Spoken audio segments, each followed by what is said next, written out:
बहू और बुलेट। घर के बाहर फट फट फट की जोर से आवाज हुई। सीमा को लगा कि पटाखे फूट रहे हैं। वो डर के मारे घर से बाहर निकली।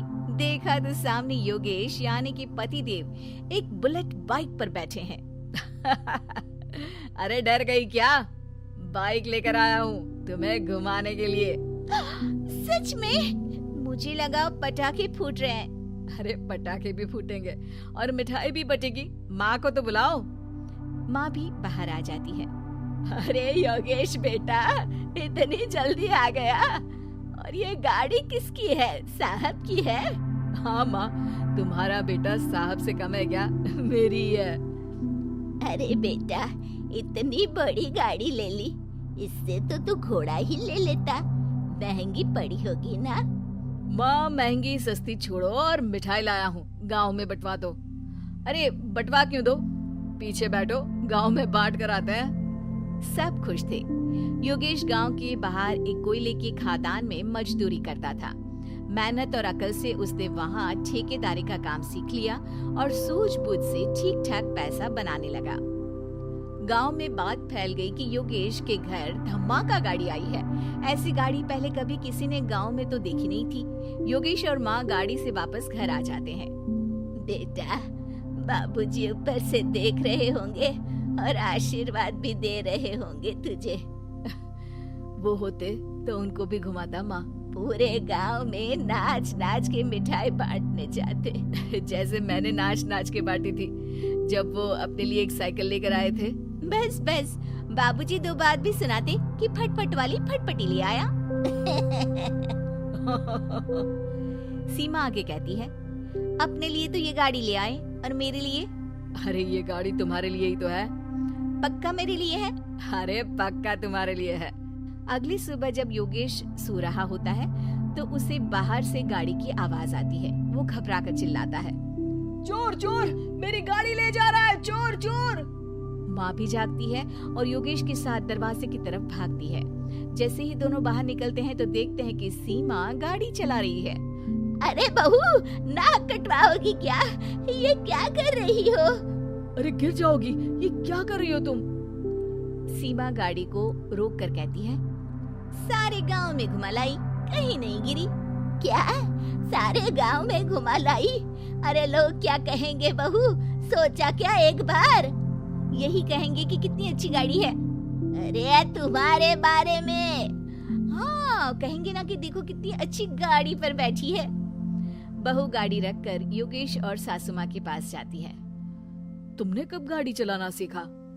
हमारे बाबूजी के पास पुरानी स्कूटर थी, सीख ली। फिर स्कूल में एक मास्टर जी भी ऐसी ही गाड़ी लेकर आते थे, उन्होंने सिखा दी।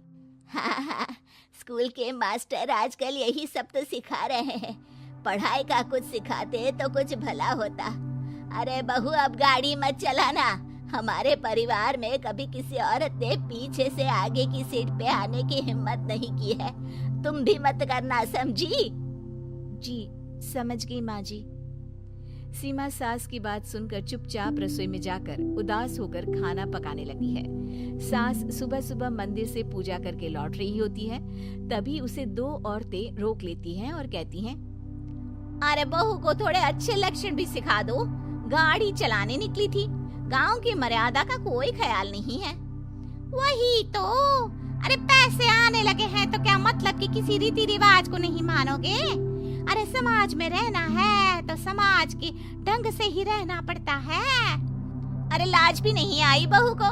चूल्हे चौके से निकलकर सीधे गाड़ी लेकर चौराहे चबूतरे नाप लिए, फाट फाट फाट करते हुए। अरे कुछ कह देना उसे। अरे ये क्या कहेगी, बूढ़ी सास है, इनकी थोड़ी ना चलती होगी घर में। हाँ, बहू की ही चलती होगी, मर्जी भी और गाड़ी भी।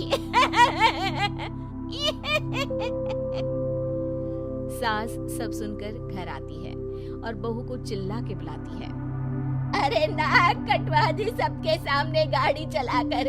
औरत जात गाड़ी नहीं चलाती। शहरों में तो 4 पहियों वाली गाड़ी भी चलाती है और हेलीकॉप्टर, हवाई जहाज भी। शहर में थोड़ी ना रहती हो मैडम साहिबा। आज के बाद गाड़ी से ही नहीं, यूं भी निकलना बंद तुम्हारा घर से। माँ सही कह रही है, कहीं भी जाना हो तो मुझे बता देना, मैं लेकर चलूंगा। आज माँ को तुम्हारे कारण कितनी बातें सुननी पड़ी। इतना कहते हुए योगेश वहाँ से चला जाता है। बारिश की वजह से कारखाने के रोड पर कीचड़ रहता है, इसीलिए योगेश गाड़ी घर रख कर जाता है और किसी से लिफ्ट लेकर कारखाने पहुंचता है ताकि नई गाड़ी गंदी ना हो। लेकिन शाम को इतनी तेज बारिश होती है कि उसे वापस आने का कोई साधन ही नहीं मिलता। बारिश बढ़ती जाती है, रात के 11 बज जाते हैं। रास्ते में एक नदी का ब्रिज है, अगर उस पर पानी आ गया तो योगेश कारखाने में ही फंस जाएगा। पूरी रात भूखे प्यासे बितानी पड़ेगी। घना अंधेरा, बिजली की कड़कड़ाहट और तेज बारिश। राजेश डर भी रहा था, ठंड से कांप भी रहा था। तभी उसे रोड से आती हुई एक रोशनी दिखती है। वो देखता है कि उसके सामने एक बाइक आकर खड़ी हुई है। वो ऊपर वाले को धन्यवाद देकर उस बाइक वाले आदमी की तरफ बढ़ता है, पर पास जाकर देखता है तो भौचक्का रह जाता है। सीमा, तुम यहाँ इतनी बारिश में गाड़ी पर?